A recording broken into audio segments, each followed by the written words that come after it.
Welcome back. You're still with us on Startup Street. Now, MeitY, in collaboration with the Atal Incubation Center and Birla Institute of Management Technology, recently organized the Startup Kumbh G20 Digital Innovation Alliance, which saw participation of 100 startups. On the sidelines of the event, my colleague Aishwarya Anand caught up with MeitY Startup Hub CEO Jeet Vijay to talk about G20 Digital Innovation Alliance, collaboration with tech giants, and what does the angel tax mean for the startup ecosystem. Take a look. G20 Digital Innovation Alliance is a program launched by Ministry of Electronics and IT, Government of India, which focuses on bringing the startup ecosystem from all the G20 nations plus 9 invited guest countries to India. The idea is that innovation should not be in silos. Correct. And the digital platforms that we have built, be it Aadhaar, be it Coven, be it ULIP, be it DigiLocker, be it UPI, and many more, ONDC, NDHM. Correct. So these are population scale projects that India has executed in a very startup oriented approach. Now, I also wanted to understand from you that, MeitY has partnered with tech giants like Google and Meta. So tell me, what kind of challenges do you want these startups to solve for India, and what kind of startups are you looking to foster in the near future? In the last 7-8 years, the first wave of startups that we created had focused on incubation. So we have worked with all the IITs, IIMs, triple ITs, and various government colleges and private colleges, where we set up a lot of incubators, and now 90,000 plus startups are there in India. But to scale the startups, you need a different kind of support system. And corporates are a very critical element of that support system.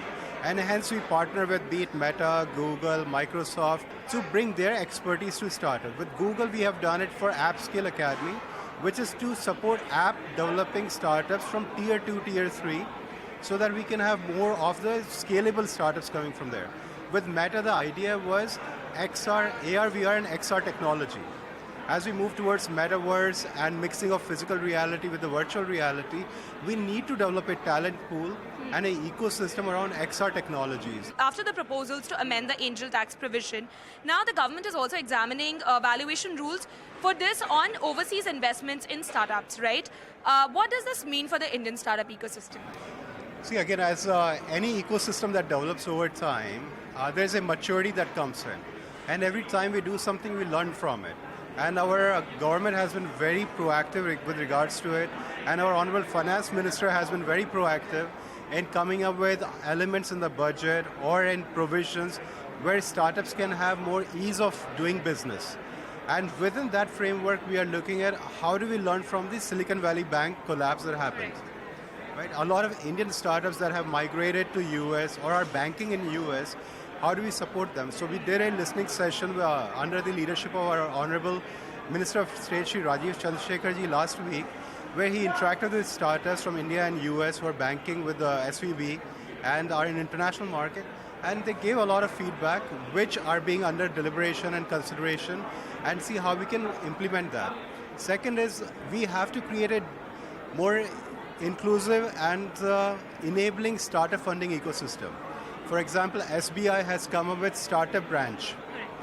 Now the idea behind SBI Startup Branch is to bring all the SBI products for startups under one roof. And I think that would be the way for a lot of banks to think about not only providing services more easily to startups, but also coming up with more startup-friendly products. Now, MeitY has released draft amendments in relations to online gaming.